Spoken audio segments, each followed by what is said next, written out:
Hello there. What's going on, everybody? Today I'm bringing to you a buyer's guide and review for Armada Wave 9, otherwise known as the Clone Wars Wave. This is the first video that I've done that's kind of like an entire wave review. And I wanted this to double as a buyer's guide or some kind of tutorial direction for maybe new or veteran or returning players looking to try to figure out where to jump in and what they need to get, maybe how much of each product they need to get. So I have done individual unboxings of these. I'm going to put some links at the end of the video. I'll put some links to some of those so you can check out each individual expansion in more detail. But I want to kind of give you an overview and summary of what you're going to find in this wave. Also, if you guys are new here and you're looking for more information, you're going to find lots of that down in the video description below. Links to my website, my Discord, as well as lots of other merchandise and other things like that. If you're interested in all that stuff, be sure to check the links down below. Also, my 12 Days of Life Day is still going on all throughout December. So if you're interested in winning any of those giveaways, you just have to be a subscriber and leave a comment. With that being said, I'm going to talk about first and foremost the upgrade card collection. This is a really important pack. It includes every upgrade card that they have ever made for Armada for the existing factions already up till this point, with only 3 cards that actually didn't kind of get put in here yet. They're still working on those, but basically this is a full-blown resizing, retooling, points adjustments on some cards. A few cards have been errated. This has got all the existing errata for all of the cards that have ever had any kind of rewordings or clarification on them, and it's also multiple copies of most of the sought-after cards. Most every card that you're like buying a ship to get just the one card is going to be in here. You're going to get 2 copies in most all of those cards, and so you're also going to get new versions of well, at least updated versions of all the commanders, all the unique upgrades, all the titles, everything. You no longer will have to buy an MC30 just to get a turbo laser reroute circuit. So you no longer have to buy the Super Star Destroyer just to get that Emperor Palpatine officer card or anything like that. So you're actually going to be getting this pack, and this is going to completely bring your entire collection up to speed. Now, this is the one thing that every Armada player is going to want to have. Now, it's important to bring to light that all of your old cards can still be used. They're all going to be tournament legal, even if they've been errated. So they're not forcing you to buy this. It's just a good idea. It's relatively cheap to pick this up, and you're just getting so much cards. This box is a heavy box, and it is full of cards. Now, all of the cards have been resized into the normal standard card size. This is the same size as your squadron cards for Star Wars Armada. Every card in the game now is going to be that same size moving forward. This one is just all of the upgrade cards, and these all were the mini card size. They're now going to be that full card size. Moving forward in the future, even ship cards and upgrade cards and everything will be that same size as well. But this is resizing everything. There's also some new things in here that are referenced, so you're going to see like some of the new symbology. There's also an entire sheet in here that's going to give you everything, and I've done a lot of detail on this. Again, if you want to see more of what's in the upgrade card collection, I have unboxings for that as well. But this one's going to be great. Now, how many of these should you get? That's a big question. And when should you buy this? Well, if you are a veteran player or maybe a returning player to Star Wars Armada, like if you already have stuff, if you already have Empire and Rebel stuff, this is a must buy. I don't think too many people are going to need multiples of these, at least not right away. But if you had a very large collection and you like to play very large games, exceeding 400 points, if you like to play games at maybe the 800 point level or even higher, you may want to think about getting a second copy of the upgrade card collection at some point, because there are cases where you may exhaust the number of spinal armament cards, for example, which was definitely one of those cards that this one has 2 of. So you're going to have extra copies of this. You can still use your existing copies as well.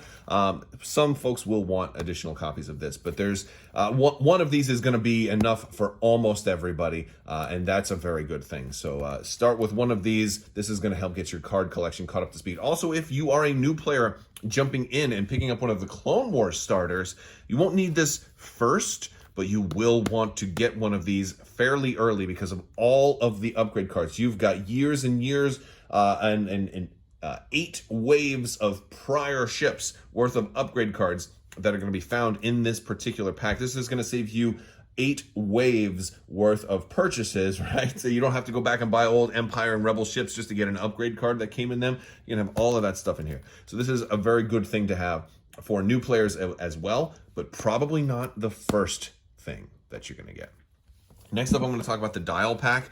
This one is not one that you're going to need to get anytime soon. This is more of a future purchase. It came out in this wave as kind of a way to let everyone know that in the future, ships aren't going to come with dials and command dials and speed dials anymore. It's also a way to get veteran players those pass tokens if they're looking for extra pass tokens, because passing is now a new mechanic in Star Wars Armada that's now built into the system, and not many people may have very many pass tokens. Now, granted, I'll be realistic with you.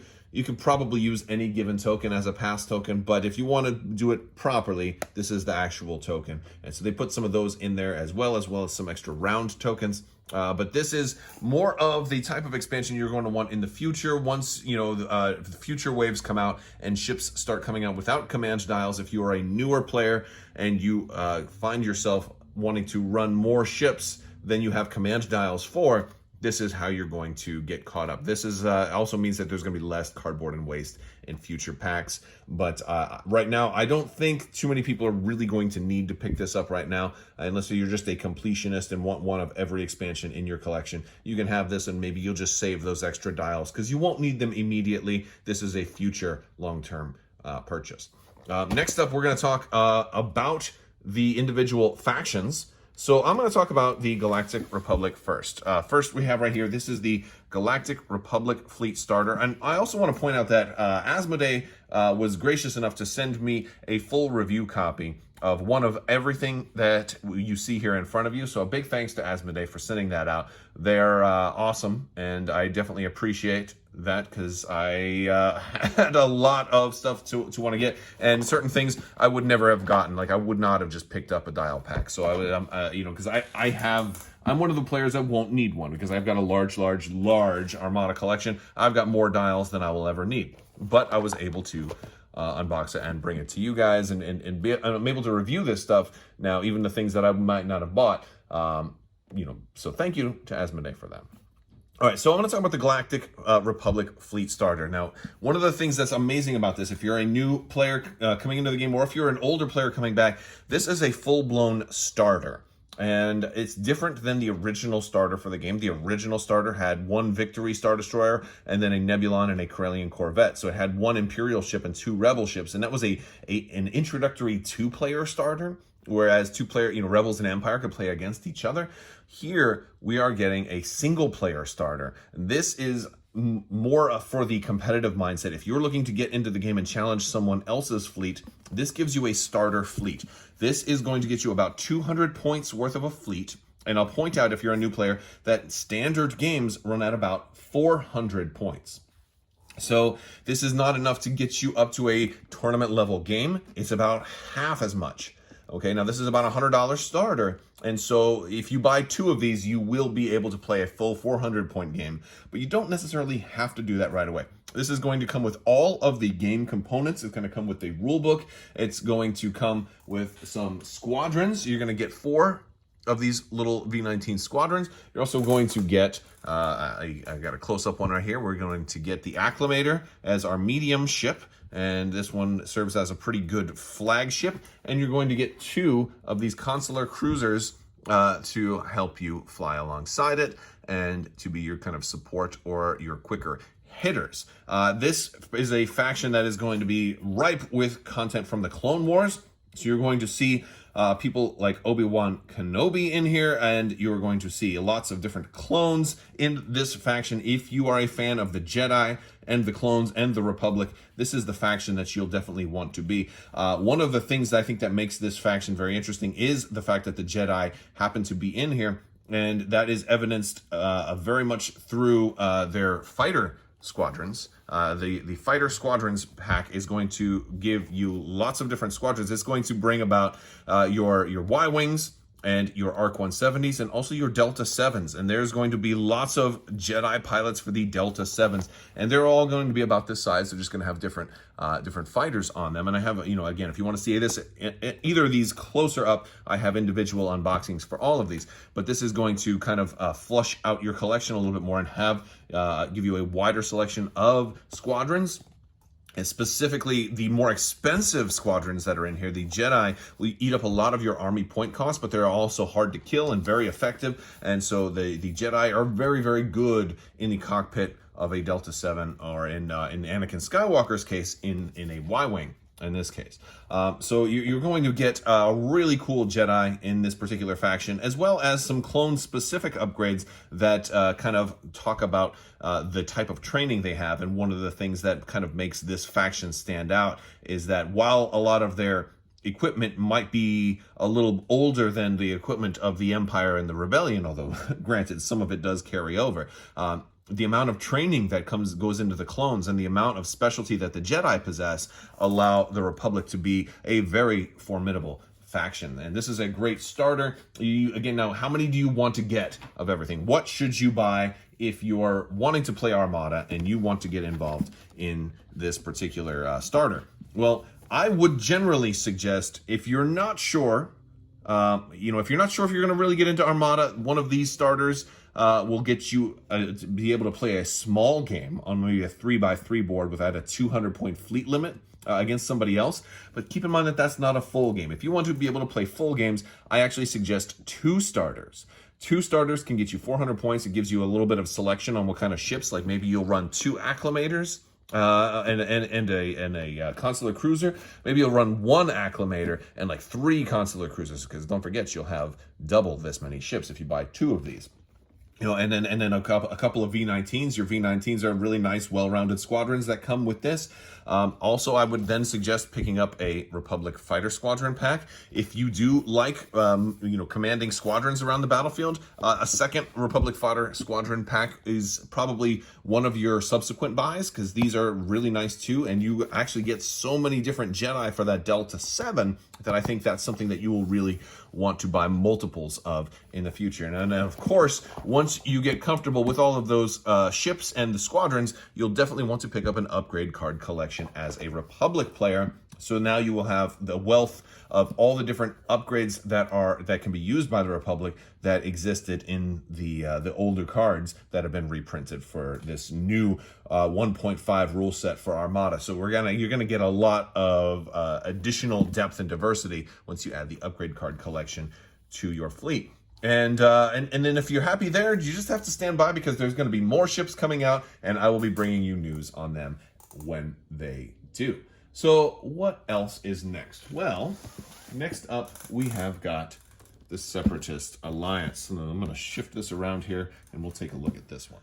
The Separatist Alliance fleet starter is going to mirror the Republic one in a lot of its functionalities, in that you are going to get 1 medium ship and 2 small ships, and you are going to get 4 squadrons. You're going to get the Vulture Droid squadrons in here, which are going to be cheaper as far as their points value in the game.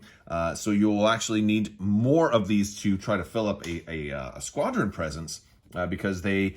while they are the same physical size, they kind of account for almost half of what a standard Republic squadron counts for. So this might be the more expensive as far as physical money. It may be slightly more expensive to fill up a fleet with Separatists, because one aspect of their nature is to swarm and overwhelm the opponent with more squadrons and more fighters and more ships, and that may be one of the ways that you want to play them.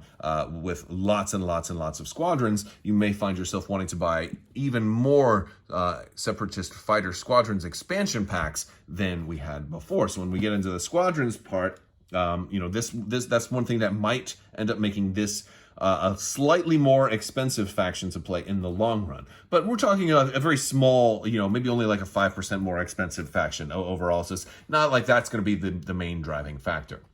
As far as the ships you're going to get in here, you're going to get the Munificent, which is probably the most beautiful medium-sized ship that they've ever made for this game. The amount of detail in this particular ship is absolutely just spectacular. It's very, very, very beautiful, and I looked at this in a little more detail in the actual unboxing, but so I'll put links again at the end of the video.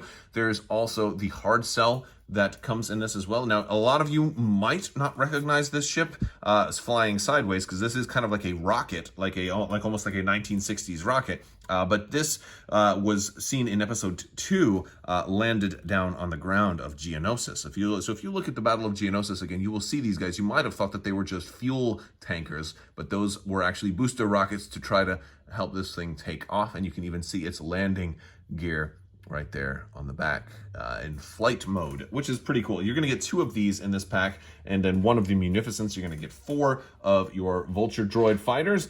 And you're additionally, as in all of these starters, you're going to get everything else you need to play the game, which means you're going to get your range tool. You're going to get a lot of cardboard tokens. You're going to get a ton of dials as well as pass tokens. You're going to get a lot of that stuff. So again, you're not really going to need the dial pack. This is going to give you everything that you need to jump right in to Star Wars Armada.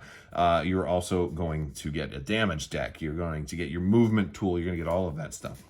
And dice, of course. In both of the starters are going to have your dice. Now, what is amazing about this is I think that the Separatists are a very, very fun particular faction to play. But then again, you know, I guess that's more of an opinion thing. So I think like which faction you play is going to be definitely up to you, whichever you maybe identify with more. If you really like Count Dooku and you want him running your fleets, then maybe you want him on here. If you really like the droids, you know, and other people that are associated with the Separatists, then you're probably going to lean that way. If you are a fan of General Grievous, you might want to pick up the Separatist Fighter Squadron expansion pack and get him, because you'll find him in his Bella Balub. You're also going to get the droid Tri-Fighters, the Hyena Bombers, as well as 2 more of the Vulture droids. And this is another one of those packs that you're going to want to eventually get multiples on. So how much should you buy? Well, this is going to be very, very similar to how I would suggest for the Galactic Republic fleet starter. If you're just dipping your toes in, start with 1. You'll need somebody else to also have a starter so you can play against them. So if you have a friend who is interested in playing the Republic and you want to play Separatists, if you each get 1, you can challenge each other to a small 200-point battle before maybe eventually moving on to your second purchase, which I would say get a second Separatist Alliance fleet starter. So then you can build a 400-point battle. You'll have 4 Vulture droids in each of these, so that would give you 8 Vulture droids, which sounds like a lot of squadrons, but because they're cheaper, that's not actually going to fill up as much as it would for the 8 V19s that you'd get with the Galactic Republic. So, which brings me into the Separatist Fighter Squadrons expansion. These guys are nice. They're very, very nice, and you're going to get a couple more Vulture droids, but you're going to also get, you know, 2 of each of the others, the Tri-Fighters, the Hyena Bombers, and the Bell Balubs. And these are great. They're very nice. I particularly am a fan of the Hyena Bombers, and you know, I think that a really, really effective way to run the Separatists is to run lots of bombers. I could see possibly getting maybe 3 or even 4 of these over time to really give you a very, very effective fighter swarm, because their bombers do have the potential to have outrageous damage if managed correctly. But I would definitely suggest starting with at least 1 to get you the flavor of the different types of Separatist fighters that are out there. And then once you get more comfortable, consider upgrading to a 2nd or even 3rd Separatist fighter expansion. But you're also definitely going to want to pick up the upgrade card collection. I would probably, the exact order, I would say first get 2 of these, 1 fighter expansion, and then the upgrade card collection. And that gets you a really good starting point. And then from there, you can add maybe a 2nd or 3rd fighter expansion. That's the order that I would suggest buying stuff in if you really do like this faction. You could even, and with either of these, you could even pick up a 3rd Separatist Alliance fleet starter or a 3rd Galactic Republic fleet starter. Now, why would you want to do that? That's a question a lot of people are probably wondering, because they're wondering, probably, like you might be wondering, will these ships be available outside of a starter. Like if I want an extra hard cell transport, how can I get that? Or if I want an extra acclimator, how am I going to get that? Well, as of right now, they're only available in these starters. They have not announced that they will be available as standalone expansions, but we don't know at this point. So it's not a bad value if you think about all the stuff you're getting in here. You're getting 3 ships for your faction, as well as dice. And honestly, you're going to need more dice. So buying at least a second starter is a good idea. But I think getting a third starter is a possible thing, although it's not necessarily crucial. But it's also nice to have all the extra range tools. A lot of people will take those movement tools and they will break them down into like a 1, or a speed 2, a speed 3, and a speed 4 movement tool. So a lot of people like having extra movement tools for things like that. There's a lot of additional side benefits you get from buying multiple starters as well, because all those extra components and stuff are also very, very nice. And that's yet even another reason why you may not need an extra dial pack, because if you end up getting like 3 starters, you're going to have so many extra dials by then. I doubt you will run out of command dials unless you find yourself running very, very, very large point games. So that's basically everything in a nutshell for the Armada Clone Wars wave, or otherwise known as Wave 9. Hopefully you found this helpful. Big thanks again to Asmodee for sending all of this out for me to check out for you guys. Hopefully you liked this review, and let me know if you have more questions. Check out my Discord. We're going to have links to that in the video description. You can jump in there and ask questions and join the community and talk to us about Armada and what you're thinking, what your thoughts are. We're also running a painting contest right now in Discord for people to repaint their Armada ships and get those squadrons painted up. The squadrons do come unpainted, so it's they're always a nice challenge to paint because they are pretty small, and some people feel pretty intimidated by doing that. But you shouldn't. You should totally paint them and submit your paintings into the Discord. There's a channel specifically for that.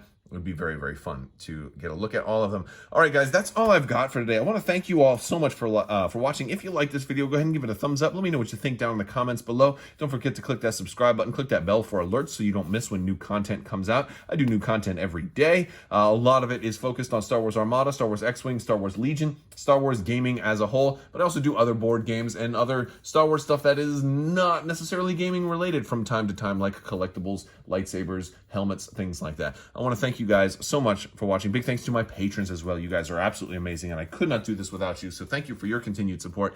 And as always, have a great day.